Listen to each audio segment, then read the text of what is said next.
America में गायब हुआ कोलाइडर की कहानी।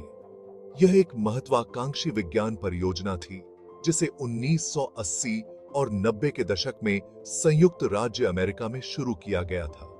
इसका उद्देश्य एक विशाल पार्टिकल एक्सेलरेटर कण त्वरक का निर्माण करना था जो दुनिया का सबसे शक्तिशाली कोलाइडर होता। आइए इसे विस्तार से समझते हैं।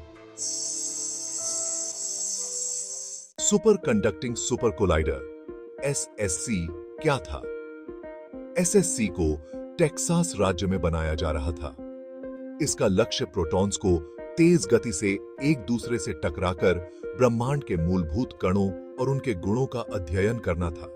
यह कुछ हद तक के लार्ज हैड्रॉन कोलाइडर एलएचसी से मिलता जुलता था, लेकिन एसएससी और भी ज्यादा शक्तिशाली होता। इसकी खासियतें: एसएससी का परिधि 87 किलोमीटर 54 मील का होता, जो इसे दुनिया का सबसे बड़ा पार्टिकल कोलाइडर बनाता।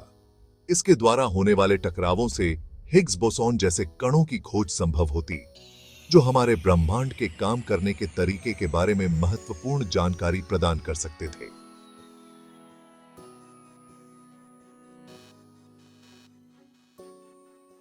एसएससी परियोजना क्यों विफल हुई?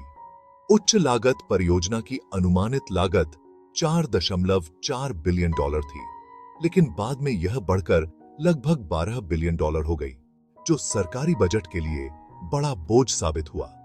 राजनीतिक समर्थन की कमी: प्रारंभ में इसे वैज्ञानिक समुदाय और कुछ राजनेताओं का समर्थन प्राप्त था, लेकिन जैसे जैसे लागत बढ़ती गई, परियोजना को पूरा करने के लिए राजनीतिक इच्छा शक्ति कम होती गई। प्रतिस्पर्धा: यूरोप में सीईआरएन के लार्ज हैड्रॉन कोलाइडर ने अधिक समर्थन और अंतर्राष्ट्रीय सहयोग प्राप्त किया, जिससे एसएससी को पीछे हटना पड़ा। परियोजना का अंत: 1993 में अमेरिकी कांग्रेस ने एसएससी परियोजना की फंडिंग बंद कर दी, जिससे यह परियोजना अधूरी रह गई। उस समय तक परियोजना पर लगभग $2 बिलियन खर्च हो चुके थे और खुदाई का एक बड़ा हिस्सा पूरा हो चुका था, लेकिन इसके बाद निर्माण कार्य बंद कर दिया गया और इस परियोजना को समाप्त कर दिया गया। नतीजा: अगर एसएससी पूरा हो जाता तो अमेरिका वैज्ञानिक अनुसंधान में और भी बड़ा नेतृत्वकर्ता बन सकता था, लेकिन इसकी विफलता के कारण कण भौतिकी के क्षेत्र में यूरोप को प्रमुखता मिल गई, खासकर सीईआरएन के एलएचसी की वजह से।